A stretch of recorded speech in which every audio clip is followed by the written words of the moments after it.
It's the middle of the night. You're in a deep, heavy slumber. Until, slowly, you stir. You realize your chest is heavy. You open your eyes, but you can't focus because you're not awake. But the thing is, you're not asleep either. All you know is there's something on top of you, something alive, that's deeply inhaling whatever breath emerges from your lips. You want to move, but your heavy, sleep-ridden limbs won't let you. You want to scream, but your mouth won't open. And just trying to do either of these elicits a growl from the thing that's on your chest. Unfortunately for you, this isn't a dream. It's a boo hag. And if you feel it sitting on you in the middle of the night, you're out of luck. It's already too late.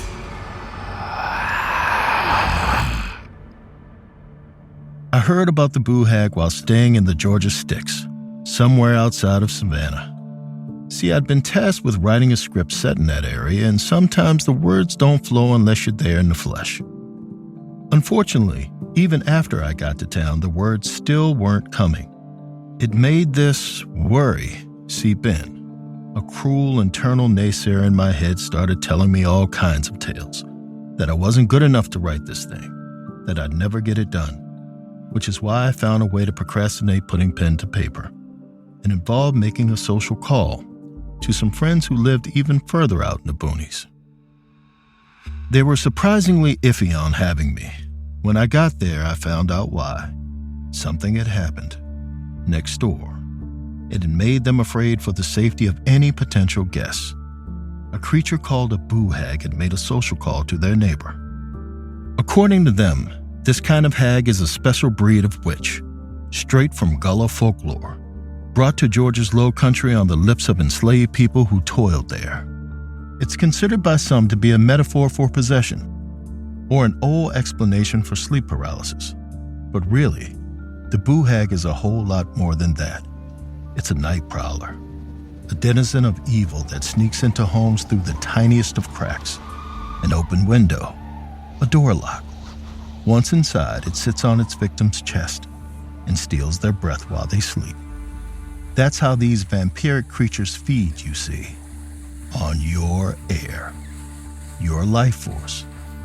If you somehow manage to fight back, boo hags don't like that. It'll make them take something from you, something even more essential than your breath. Before I get into what that is, I do want to warn you. This story, it got under my skin, and I'd bet it's going to get under yours too.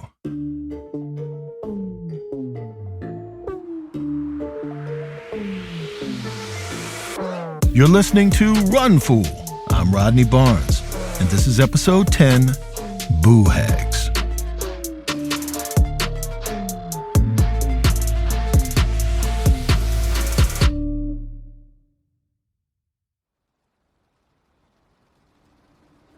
Miri stood in the middle of the living room she'd grown up in. It was exactly as she remembered. Floral couches with perfectly fluffed pillows, dried flowers, and expertly picked out vases. The patter of rain on the roof echoed through the home. The amber glow from the wall sconces made the space seem cozy, peaceful. It wasn't. A closer look revealed the room was teeming with dust, every inch of it. It seemed to coat Mary's clothes too, even though she'd only just arrived. No one had been in this place for a long freaking time. Which brings me to why Miri was there. Her mother had been missing for over a year. That was long enough for an estate lawyer to give Miri a ring and tell her the news. Her mom was presumed dead. The house was hers. Now Miri and her mom had beef, the unresolved kind. I'll explain more on that in a minute. But what you gotta know now, standing in that living room was making Miri feel a lot of things. Hurt, guilt, stress. But she was a 26-year-old social worker in a tough real estate market. Being given a house wasn't something she could say no to, so she decided to make it into an Airbnb or something. Everyone needs a side hustle these days. Then she'd hightail it out of there, back to her life in Savannah. The day was spent blasting Olivia Rodrigo from her phone and cleaning. Dust, cobwebs, rat excrement, the works. She also took it upon herself to sterilize the place. You know, get rid of any personality. No renter's gonna want to look at family photos, and the living room mantel was covered in them. There were those braggy kind of photos, Mama doing important things with various high-profile community members. She was into appearances, you see, especially her own. Miri put each picture into a trash bag. They go to the attic for the time being, but one made her pause. It was of Miri and her mom in front of church in their Sunday best, beaming. It hurt to look at it, because it was a lie. Before and after that photo, Miri's mother had been on her case about everything under the sun. Her hair was a mess, dress was wrinkled, you get the idea. That was it, the story of the demise of this mother and daughter. Miri trying to please her mom and always being told she wasn't good enough. She got into college, but not the right one. Found a job, not a well-paying one. All that's to say, as an adult, Miri had a fair amount of crippling insecurity, which she blamed on her mom. It was why she cut ties, told her mother not to contact her unless it was to apologize. That was 2 years ago. Yeah, the silence stung just as much as her mama's disapproval. A soft tapping sound came from the window. The rain was coming down outside harder than before. It made long, weeping streaks on the glass. Through those streaks was someone's blurry face, looking right at Miri. It was a face she'd know anywhere, even when it was marred by rain. Her mother. But seconds later, the figure who was possibly her mom vanished. Miri ran to the window, looking across the gloomy, wet lawn. To the left, the right. Nothing. This was the kind of thing she'd been worried about.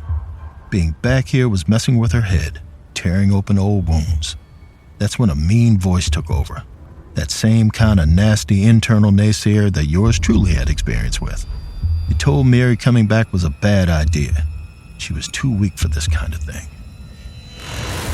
A jarring shriek tore her from her thoughts. A series of chimes followed. The cuckoo clock in the foyer was going mad, telling Miri insistently it was the top of the hour, 6 p.m. She'd been working all day long.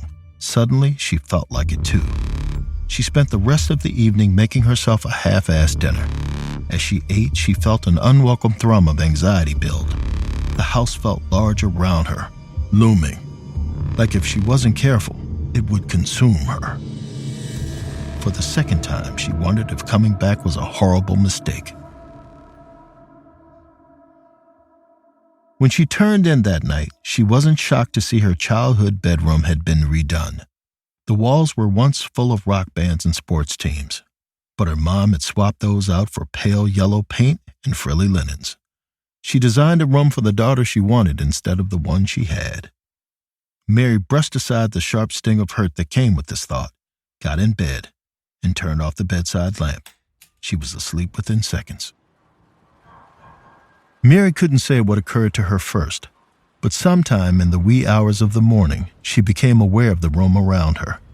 One of those half-sleep, half-awake moments, where you're vaguely alert, but your body is still snoozing. I've felt this way a few times. It's brief, though. Moments later, I'm knocked out again. But Miri couldn't just doze off, because even though her body was limp, she could still feel everything. That's how she knew. There was someone kneeling on her chest. The room was pitch black. Miri couldn't see, but she could feel a pair of slimy, wet knees jammed against her clavicle, rocking back and forth, cutting off her air supply. She wheezed as two frigid, clammy hands pressed down on her shoulders. Something prickly and damp tickled her face. It was hair. Whoever was on top of her, they were bending over, inhaling deeply, soaking in whatever feeble breath escaped from Miri's mouth. Then came a soft, hoarse humming, a lullaby of sorts, as if this person was coaxing Miri back to sleep, telling her not to worry, that everything would be okay. No ma'am. A person was kneeling on her chest in the middle of the night, and they were humming. Things were definitely not okay, so Miri struggled. Only she couldn't actually move. Her brain wanted to. It urged her to respond, but her arms were dead weight. Legs too. Her body was still fast asleep. She tried screaming. She could visualize her mouth opening wide, but it stayed shut. Silent. She was trapped. And this thing continued to inhale Miri's air, to press on her chest.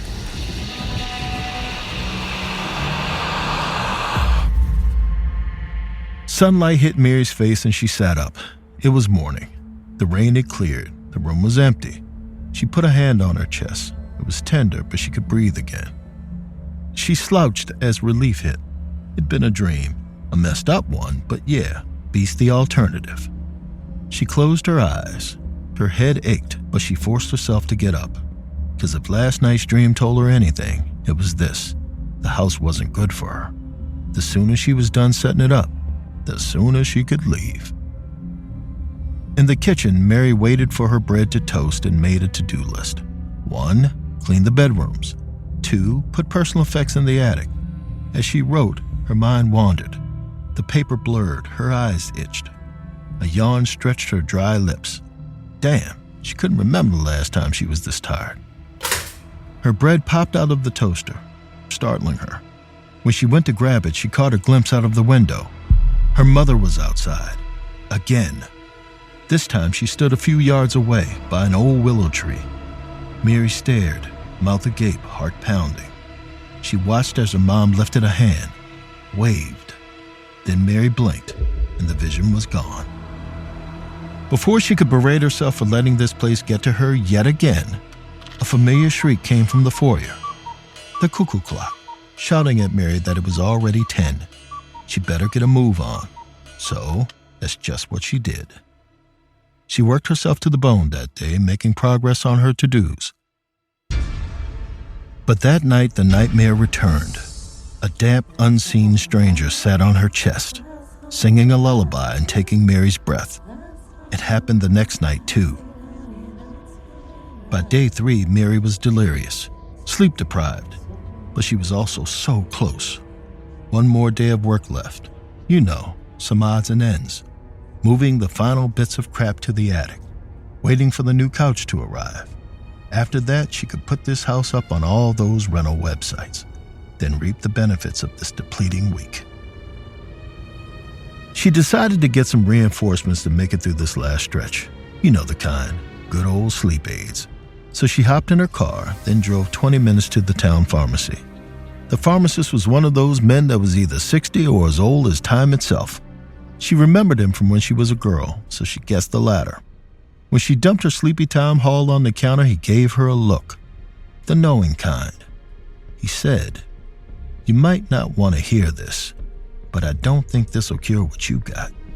It didn't help your mama either."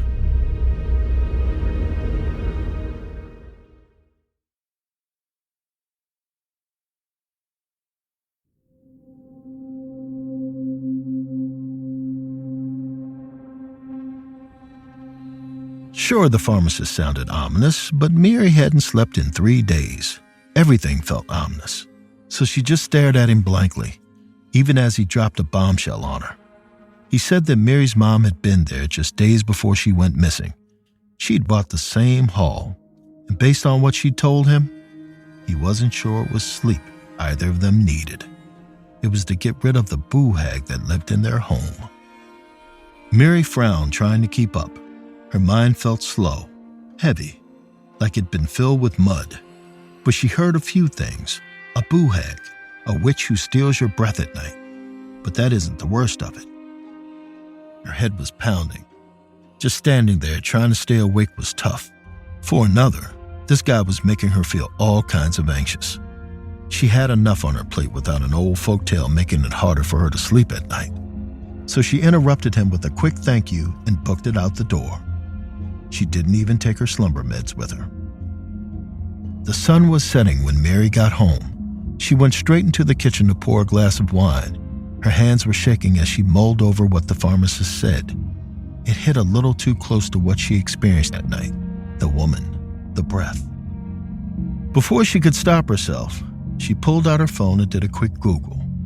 Boo Hags. She caught a few things. A witch from Gullah or Hoodoo lore. can be stopped if you leave out something like a broom. It gets distracted by counting the bristles. That cruel voice in her head interrupted her reading. It told Miri she was idiotic for believing in boo hags, that she was just looking for an excuse as to why she couldn't handle being there. An explanation for her own weakness. Miri slammed the phone down, rubbed her temples. In the silence, the house creaked lightly, as if settling down for the night. Then, a more distinctive sound emerged. The floorboards groaned loudly. Somewhere upstairs. It had the very specific tone of footsteps. Miri set her wine down, waited. They came again, louder this time. She slowly stood and grabbed a knife from a drawer. Her hand trembled as she held it aloft, making her way to the foyer, to the stairs, then up, one step at a time. She reached the landing, waited. Then a noise came from her mama's room. A foot scuffing against the wood floor, followed by a sigh. Miri inched towards the door and reached out. She twisted the knob, raised her knife, and flung it open.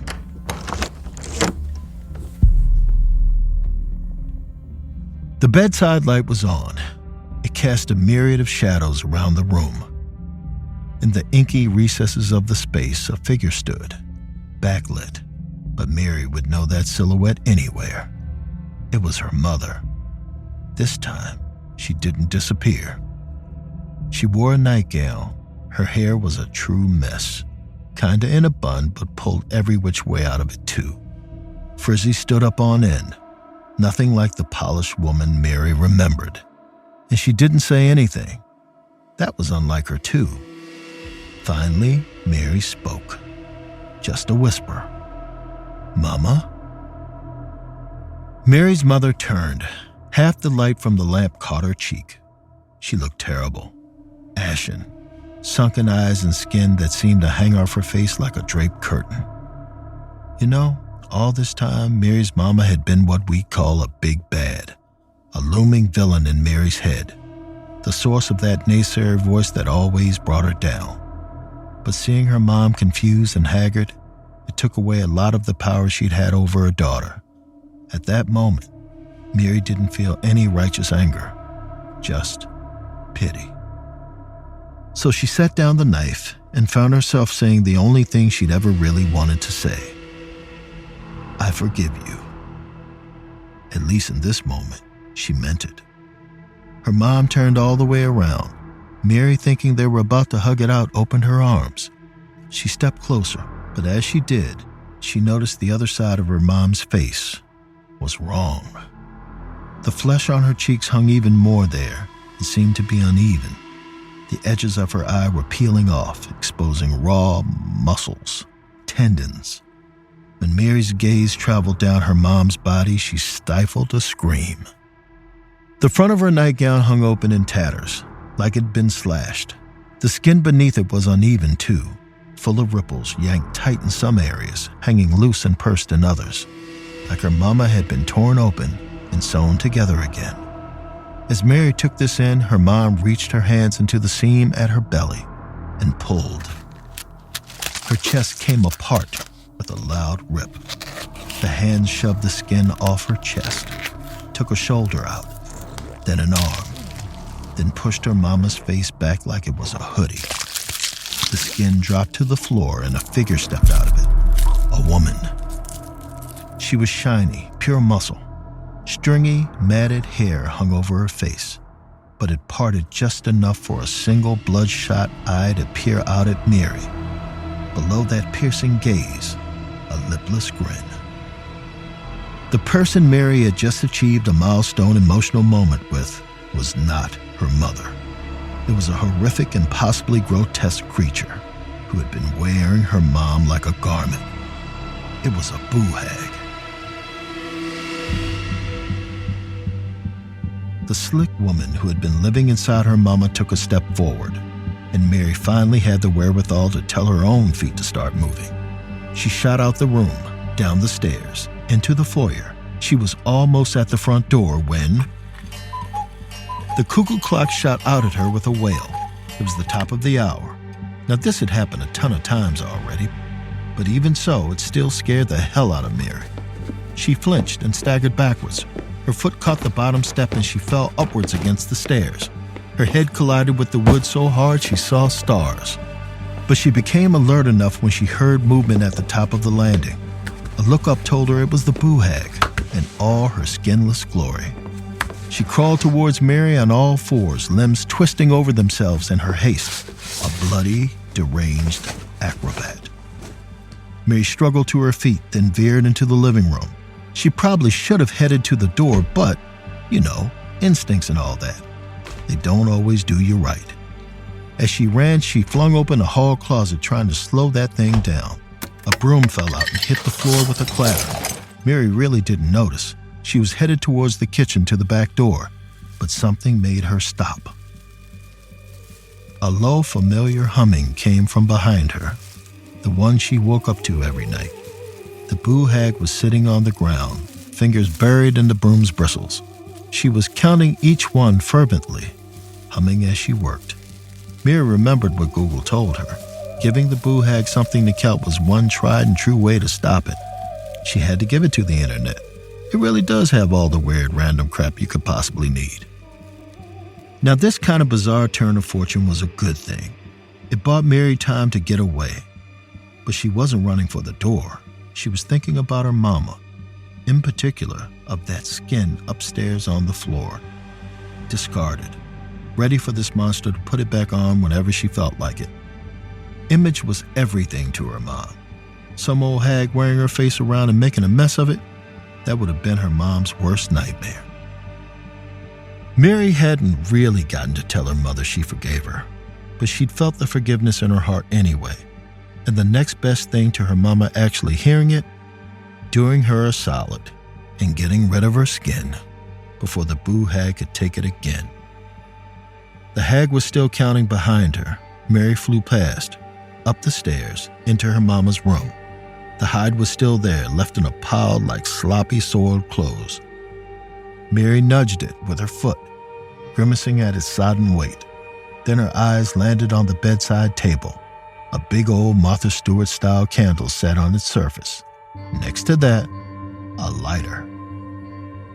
Miri knelt before the rubbery mask that used to cover her mother, held the lighter up. She clicked it a few times until the hair caught, then the face, then the neck. Miri stepped back, watching what was left of her mom erupt in flames. Tears stung her eyes. She felt a weight lift then. For the first time, she was sure of one thing. If her mom was alive, she'd be grateful, maybe even proud. Miri was so in tune with her own thoughts she didn't hear the floor creak behind her. She just felt a sharp, jolting pain as the broom handle smashed against her head, and everything went dark.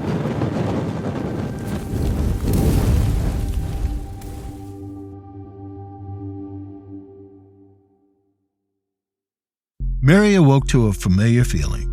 Her body limp and helpless, her mind active and alert. She could feel the Boo Hag's legs clamped down on either side of her. She couldn't move, couldn't scream, couldn't do a single thing but stare up at this creature. A mass of wet, ratty hair hung over her. The skinless face glared down. Ripples of muscle and veins popped from the hag's cheeks. That fleshless smile looked eager. Miri expected the hag to do her usual routine. Breathe in, steal her breath, to ride her till exhaustion took over and Miri fell asleep. That would have been nice. Instead, the hag lifted a finger. Her sharp, yellowing nail glinted from the light of the still-burning flames behind her. That's when Miri realized her mistake. By burning her mom's skin, she'd taken it from the hag, which meant she'd be needing another one. The hag plunged the nail into Miri's chest, then ran it down the length of her abdomen, slicing Miri open like a peach. Of course, Miri couldn't scream. She felt it, though. It rose in her throat, pounding at her lips as it tried to release. But as her flesh was torn away from her body, that silent wail faded. Mary's consciousness dwindled, soon becoming as dead and lifeless as her paralyzed body. The boo hag inhaled deeply as she ripped Mary apart. She wiggled the bouncy, taut flesh off Mary's limbs, peeling Mary like an orange rind, the kind that comes off in one whole piece. Once she'd gotten the skin off, she put an arm inside. The warm squish of blood oozed around her, soothing her now dried-out muscles. She put the other arm through, then stepped into Mary's legs. She drew the stomach and the chest flaps together. At that moment, the sunlight hit her face through the window. Dawn was here. She'd gotten Mary's husk on just in time. It was her armor against the day, against those who might recognize her for what she is. The boo hag moved to the glass pane. She looked out at the weeping willow trees, the swampy marsh beyond that, the closest neighboring house just down the road. As she stood there, she wondered who would come next. After my friends finished their story, we ate dinner in silence. The whole time I was dreading the drive back to my lodgings. In the dark, with nothing to think about but the skin-stealing hag who lived next door. When it was time to hit the road, I decided I'd speed by their neighbor's house and I'd give it a second glance. But that sure as hell didn't happen. As I passed, I stopped to take it in. It was dilapidated. Paint was peeling. A nice home that hadn't been tended to in a while. There was a light on in an upstairs window. A figure stood there. Maybe they'd been watching the whole time I lingered out front.